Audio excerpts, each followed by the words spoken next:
Hi everyone, this is JP Singh. I welcome you all on my channel Medicos Marathi. Hope you all are happy and healthy. My dear friends, our today's session is mixed bag question session, and in this session today we are going to discuss questions from medicine, radiology and pediatrics. These mixed bag questions are recent exam question INSET exam which held in November month, and this session is targeting upcoming exam FMG NEET PG for year 2023। जो upcoming exam जितने भी होने वाले हैं सबको ये session क्या कर रहा है, टारगेट कर रहा है। इस सेशन में हम रियलाइज करेंगे, ठीक है, कि पी वाई क्यूज की क्या इंपॉर्टेंस है। ठीक है जी, आप किसी भी एग्जाम की तैयारी कर रहे हैं, एक उसमें इंपॉर्टेंट रोल होता है पी वाई क्यू का। पी वाई क्यू का इंपॉर्टेंट रोल कैसे होता है जी, वो एक तो आपका टॉपिक क्लियर करेगा, एक आप प्रैक्टिस करोगे। ठीक है, तो किसी एग्जाम में हमें मेन चीजें क्या होती है किसी एग्जाम को क्लियर करने के लिए, एक तो बंदे की रेगुलर प्रैक्टिस होनी चाहिए। ठीक है, किसकी, क्वेश्चंस की। दूसरा उसकी रेगुलर प्रैक्टिस होनी चाहिए किसकी, पीवाईक्यूज की। और एक उसकी होनी चाहिए रिवीजन। तो रिवीजन के साथ जिसने प्रॉपर प्रैक्टिस की है उसका रिजल्ट आप आईएनआई सेट में देख सकते हो, बहुत अच्छा है। ठीक है, जिसने रिवीजन के साथ अच्छी प्रैक्टिस की और पीवाईक्यूज को भी अटेम्प्ट किया, that gives a result, my dear friends. And let's start our today's session. Let's go to question number 1. So this is question number 1 from medicine. Comment on the diagnosis of this ECG. You have to tell the correct answer for this ECG, my dear friends. My dear friends, the correct answer for this question will be second degree heart block. Okay, this is also said as Mobit's second degree heart block. Okay, इस question का correct answer क्या है जी, Mobit's second degree heart block. So यहाँ पर आप देख लीजिए, ये R इंटरवल का गैप देखिए जी माय डियर फ्रेंड्स। ठीक है, ये गैप देखिए एक तो, और एक ये गैप देखिए। ठीक है, तो यहाँ पर अगर आप ब्लॉक काउंट करोगे तो यहाँ पर आप ब्लॉक काउंट कर लीजिए 1 2 और 3। ठीक है, यहाँ पर भी सेम है 1 2 3, लेकिन यहाँ पर ये क्या हो चुका है, इंक्रीज हो चुका है गैप। ठीक है, और दूसरी चीज इसमें जो नोट डाउन करने की है वो क्या है जी, जो बीट है वो मिस हो चुकी है। बीट कहाँ मिस हुई है, यहाँ पर। सो मिसिंग बीट, और जो ये बीट मिस हुई है इसको ही हम क्या बोलेंगे यहाँ पर, मोबिट्स सेकेंड डिग्री हार्ट ब्लॉक, जो कि हम काउंट करेंगे उसको हम सेकेंड डिग्री हार्ट ब्लॉक में। सो इस क्वेश्चन का करेक्ट आंसर क्या है जी, इस क्वेश्चन का करेक्ट आंसर है option number C, second degree heart block. ये है यहाँ पर पी, ये है यहाँ पर टी। ओके, और ये यहाँ पर क्या है आर। सो यहाँ पर जो मिसिंग बीट है ये डिनोट कर रही है सेकेंड डिग्री हार्ट ब्लॉक को, my dear friends. Let's go to question. So the question is, in mitral stenosis loud S1 becomes soft in all of the following except. So the exception here will be, my dear friends, option number A, that is mild mitral stenosis। चाहे mild हो चाहे moderate हो, जो S1 है वो यहाँ पर क्या मिलेगी हमें, लाउड मिलने वाली है। S1 हमें क्या मिलने वाली है, लाउड मिलने वाली है। सो इस क्वेश्चन का करेक्ट आंसर क्या हो गया, option number A. Option number B, C, D, इन तीनों में क्या होगा, S1 हमें क्या मिलने वाली है, सॉफ्ट मिलने वाली है, क्योंकि जो इलास्टिक रिकॉइल है, अब कैल्सिफाइड मिट्रल स्टेनोसिस की बात कर लो, इसमें क्या होगा जी, जो इलास्टिक रिकॉइल है वो क्या हो जाएगी, डिक्रीज हो जाएगी, जिसकी वजह से हमें S1 क्या मिलने वाली है, सॉफ्ट मिलने वाली है।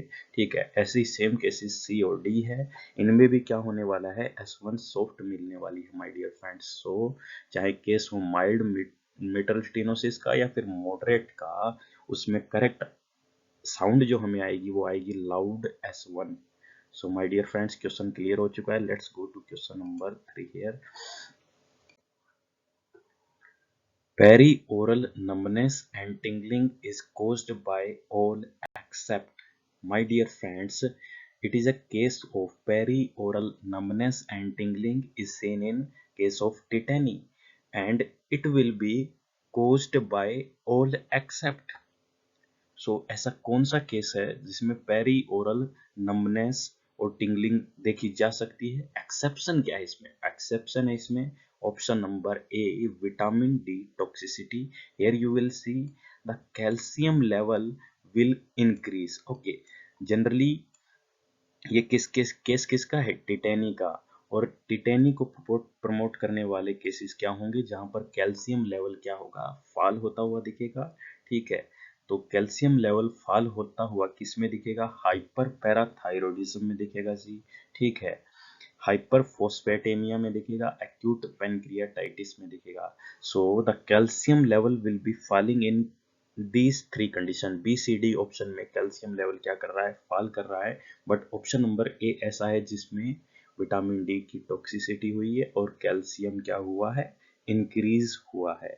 सो ये क्या है? एक्सेप्शन है यहाँ पर। So perioral numbness and tingling is caused by all except, so vitamin D toxicity है वो नहीं कोज करेगी, बाकी सब कोज करेगी क्या? Perioral numbness and tingling. My dear friends, it is seen in case of tetany. What is the grade of dyspnea in a cardiac patient with breathless on going to washroom? My dear friends, the correct answer for this question will be option number B. Option number B क्या है इस question का? Correct answer है my dear friends option number C और D. These two are noted down in condition of COPD। इन दोनों को हम किस कंडीशन में नोट डाउन करते हैं? मैक्सिमली COPD कंडीशन में। सो ऑप्शन नंबर सी और डी तो हो चुके हैं गायब। ऑप्शन नंबर बचा ए और बी। ऑप्शन नंबर ए और बी में से बी करेक्ट आंसर है माय डियर फ्रेंड्स। ये करेक्ट क्यों है? क्योंकि जो डेली लिविंग एक्टिविटी है उस टाइम में भी बंदे को क्या होगा? ब्रेथलेसनेस, डिस्पीनिया फील होगा। डेली लिविंग एक्टिविटी है कि wearing cloth, moving hair from there. Okay, so यहाँ पर ये टेबल है इसका NYHA। NYHA क्या है? New York heart association. और इसकी यहाँ पर क्लास है कितनी? 4 क्लासेस। और क्लास नंबर 1 क्या है? No limitation in normal physical activity. Class number 2 क्या है? Mild symptom only in normal activity. Class number 3 क्या है? Mark symptom during daily activities, asymptomatic only at rest. So इसमें क्या है? सिम्टम्स दिखेंगे डेली एक्टिविटीज। अब वॉशरूम जाना ये डेली एक्टिविटी है ना, तो इसमें भी सिम्टम दिख रहे हैं, इसलिए क्लास कौन सी होगी? NYHA की ग्रेड नंबर 3 होगी माय डियर फ्रेंड्स। क्लियर हो चुका है। Let's go to question number 5।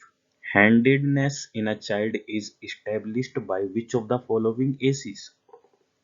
सो आईना सेट का एग्जाम होने से पहले मैंने बोला था कि एक कॉमन जो फीचर्स हैं चाइल्ड की, ठीक है, वो जरूर देखना। फर्स्ट ईयर में क्या क्या चेंजेस आते हैं, ठीक है, सारे चेंजेस सारे एक्शंस आपको क्या है? पता होने चाहिए माय डियर फ्रेंड्स, क्योंकि एग्जामिनर कुछ भी पूछ सकता है। ठीक है, आप सोच रहे हो कि क्लिनिकल सिनेरियो देगा, ये कोई जरूरी नहीं। क्लिनिकल सिनेरियो वो दे सकता है, लेकिन वो वन लाइनर भी दे सकता है। ऐसा टाइम अभी हर एक क्वेश्चन क्लिनिकल नहीं पूछ रहा है, वो इमेजेस, वन लाइनर, क्लिनिकल, ये एक पैटर्न है एग्जाम का जो कि चेंज नहीं होगा। एग्जामिनर को पता है कि बच्चे कहाँ पर फंस सकते हैं, ऐसी ऐसी सिंपल चीजें भूलने की नहीं होती है। सो इसका करेक्ट आंसर क्या होगा my dear friends? Option number C, it is established by age of 3 year. Okay, ये अपीयर कब हो जाता है? 2 ईयर एज में हो जाता है, पर इसकी इस्टेब्लिश्ड कब होती है? इस्टेब्लिशमेंट इसकी होती है at the age of 3 year my dear friends. What are the requirements of intravenous cannula insertion in a newborn? So what will be requirement here? So option number A क्या है यहाँ पर? मतलब नंबर 1 क्या है? 22 gauge cannula. No, it is going to be very large cannula according to baby. So newborn के लिए ये कैनुला क्या हो जाएगा? बड़ा। सो ऑप्शन नंबर 1 हो गया कैंसिल, मतलब एक नंबर कैंसिल, तो ऑप्शन नंबर ए गया, ऑप्शन नंबर बी गया। ठीक है, अब बात आती है ग्लव्स। ग्लव्स हम यूज करेंगे, ठीक है, ग्लव्स सी में भी है, डी में भी है। दो ऑप्शन बचे हैं, हम दोनों में से हमें एक चूज करना है। 26 gas cannula, okay, it's normal. 3 भी आ गया, चलो ठीक है, इसमें भी है, इसमें भी है। Normal saline, yes it will be also needed. So fourth one भी हो गया, फोर्थ वन थर्ड में भी है और फोर्थ में भी है। ठीक है, मतलब डी ऑप्शन में भी है, सी में भी है। तो मतलब डी ऑप्शन हमारा क्या है? करेक्ट है, क्योंकि फिफ्थ जो है वो है 5 ml सिरिंज, और 5 ml की सिरिंज हम यूज नहीं करेंगे न्यूबॉर्न में। हम कितने ml की करते हैं मैक्सिमली?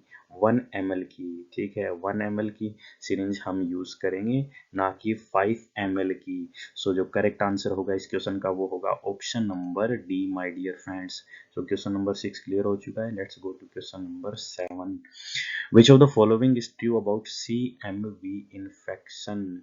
कौन सा इनमें से करेक्ट है किसके लिए? CMV इन्फेक्शन के लिए माय डियर फ्रेंड्स। जो करेक्ट आंसर होगा वो होगा option number B. It is the most common cause of non syndromic hearing loss in children my dear friends. So इसका करेक्ट आंसर क्या है? Option number B. Option number A क्या है? वो 90% क्या होता है? एसिम्टोमेटिक होता है। यहाँ पर लिख रखा है 25 से 30%। Okay my dear friends. So जो करेक्ट आंसर है इस क्वेश्चन का वो क्या है? Option number B. Option number C भी यहाँ पर इनकरेक्ट है। ऑप्शन नंबर डी भी यहाँ पर क्या है? इनकरेक्ट है my dear friends. In the given below X-ray, obstruction is seen in which of the following part, my dear friends? So ये X-ray है यहाँ पर, और यहाँ पर कुछ एक अपीयरेंस दिख रही है, जो कि मैंने इमेज सेशन में काफ़ी बार कवर की थी, और आईना सेट का एग्जाम होने से पहले भी बोला था, ठीक है, और FMG और नीट PG से पहले भी बोल रहा हूँ कि हमारे इमेज सेशन है माय डियर फ्रेंड्स, ठीक है। जो इमेज सेशन है वो बड़े ही ध्यान में रखते हुए कवर किए, सब इमेजेस उसमें कवर्ड हैं, और हर बार, इस बार तो एग्जामिनर ने स्नोमैन इमेज होगी, एक ये कॉफी बीन अपीयरेंस होगी, ठीक है, कुछ और इमेजेस भी थी, ठीक है, जो डायरेक्ट पिक्ड अप है, जो कि इंपॉर्टेंट इमेजेस है। और इसके अलावा जो स्टेन वाले सेशन है, ठीक है, कौन से स्टेन है वो भी कवर्ड हो चुके हैं। सो वो सेशन जरूर देखना my dear friends. Image session, ठीक है, इमेज बैंक में मिल जाएंगे। स्टेन सेशन, स्पेशल स्टेन करके एक प्लेलिस्ट है, जिसका लिंक मैं इस वीडियो के डिस्क्रिप्शन में प्रोवाइड कर दूंगा। उन वीडियो को एक बार विजिट जरूर करना माय डियर फ्रेंड्स, ठीक है। सारी इमेजेस हमने कवर कर रखी है। सो इस क्वेश्चन का करेक्ट आंसर क्या है? कॉफी बीन अपीयरेंस किसमें दिखती है my dear friends? It is seen mostly in sigmoid volvulus. Sigmoid volvulus कहीं दिख रहा है my dear friends? sigmoid volvulus, it is a correct answer regarding this question. Okay, so obstruction is seen in which of the following part? It will be seen in sigmoid, and the condition will be sigmoid volvulus, my dear friends. So the correct answer will be option number C here. Boot shaped heart with history of cyanosis is seen in which of the following condition?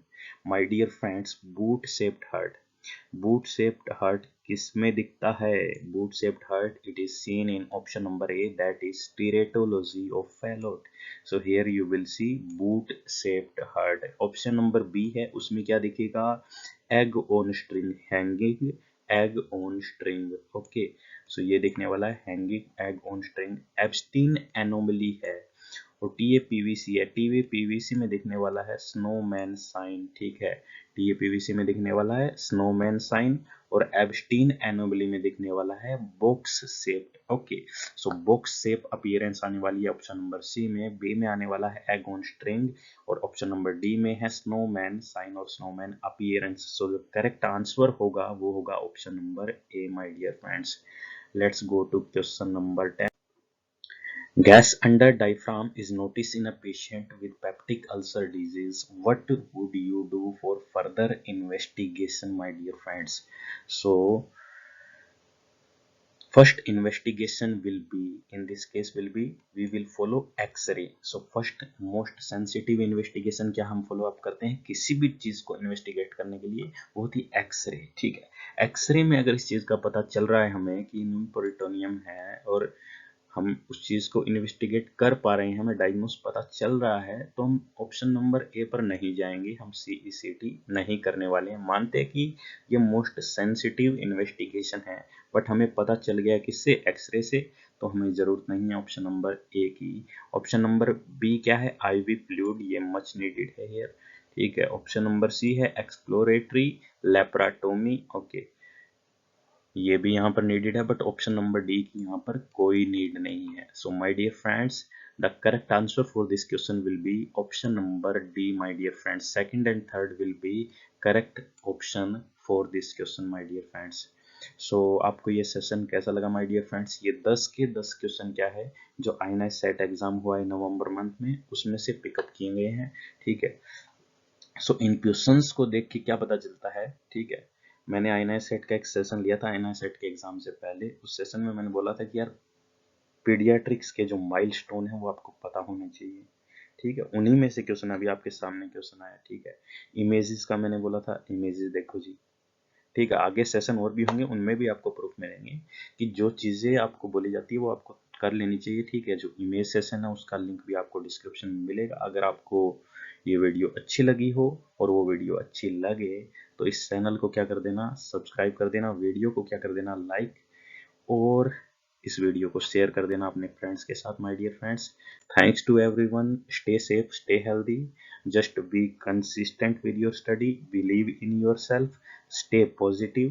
If you will believe in yourself, you will surely reach the point of success. Okay, जो point of success है उस पर पहुंचने के लिए आपका खुद के अंदर एक बिलीव होना चाहिए, आपकी कंसिस्टेंसी होनी चाहिए, ठीक है। आपकी एक रेगुलर प्रैक्टिस होनी चाहिए क्वेश्चंस की, आपकी रिवीजन, आपकी जो स्टडी है, कॉन्सेप्ट क्लियर करने हैं, वो एक प्रॉपर वे में चलता जाना चाहिए।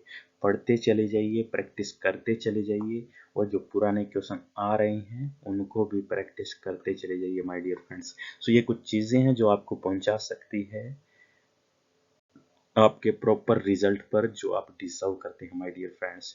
सो हैव ए नाइस टाइम।